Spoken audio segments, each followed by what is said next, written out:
there's relative pitch, there's perfect pitch, and there's something that I call true pitch. All right.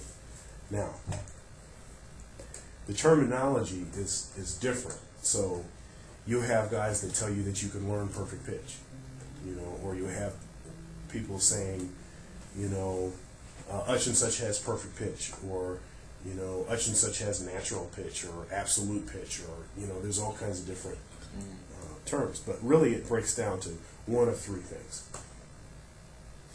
Like I said, relative pitch, perfect pitch, and true pitch. Okay, now, relative pitch, like for instance, I don't have perfect pitch. Okay, but I have really good relative pitch. Now, relative pitch means that once you give me a frame of reference, you say this is a B flat, then I can hear everything in relationship to that B flat. But it also means that I can invent a note as being something. I can just make it up. I can say, okay, even though I don't know if this is the case, I can say that's F. And now I can think of everything in relationship to that being F. Yeah. All right. So that's relative pitch, and you can train relative pitch. You can learn how to hear a whole lot of stuff by use of really strong relative pitch. Now, perfect pitch is when you just know what every note is, and it's not because you identify with the instrument that's playing, but it's just because you can just hear what notes are. You don't even have to have any instruments around. You can just sing in A440, or you can sing in F sharp, or you can listen to a muffler rattling and say what pitch it's rattling at. Yeah. And like they just know, they don't have to think about it. Right. There's no thought process. It's like there was a light buzzing or something. We were trying to figure out what note it was, but I figured it out just because I remembered a tune that started on the same note, just a bunch of octaves lower.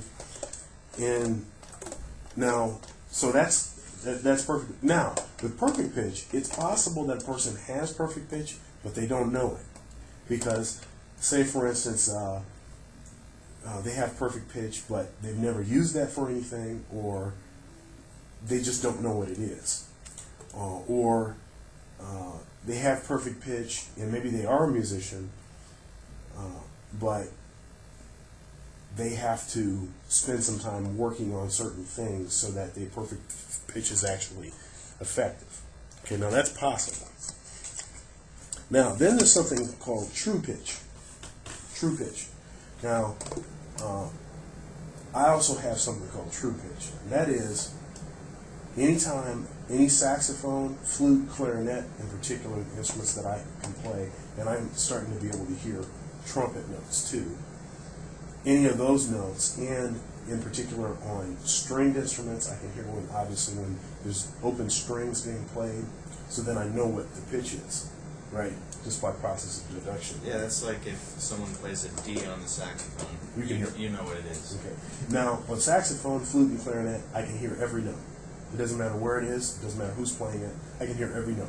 As soon as they play one note, I know what note it is. I can just hear it. Now, that's not perfect pitch, because if a piano player plays a note, I can't tell you what the pitch is. Yeah. Or if an organ, or so like I can't hear what the pitch is. Or somebody just sings a note, I can't tell you that, oh, that's an F sharp, or that's an A flat. I can't tell you that. But when a saxophone, flute, or clarinet plays, I can tell you every note. That's true pitch, and you can develop that also. That just is based on spending a lot of time with your instrument and listening to a lot of recordings. And so there's just certain inconsistencies in the saxophone that I can hear. Yeah. And so I just identify that with a note. I just know what note it is.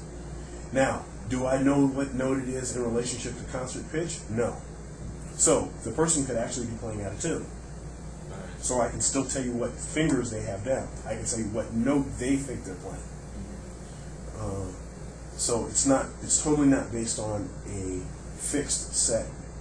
Like the pitch, it's more of like how it sounds. How it sounds.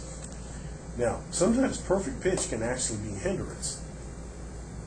It can be a hindrance. Like, say for instance, if I'm playing with some cats that are playing out of tune, it can bother I mean, it bothers me anyway. Yeah. But it can just like drive somebody crazy that has perfect pitch. Or say, for instance, if a piano has been detuned. Or say, for instance, if a piano has been transposed.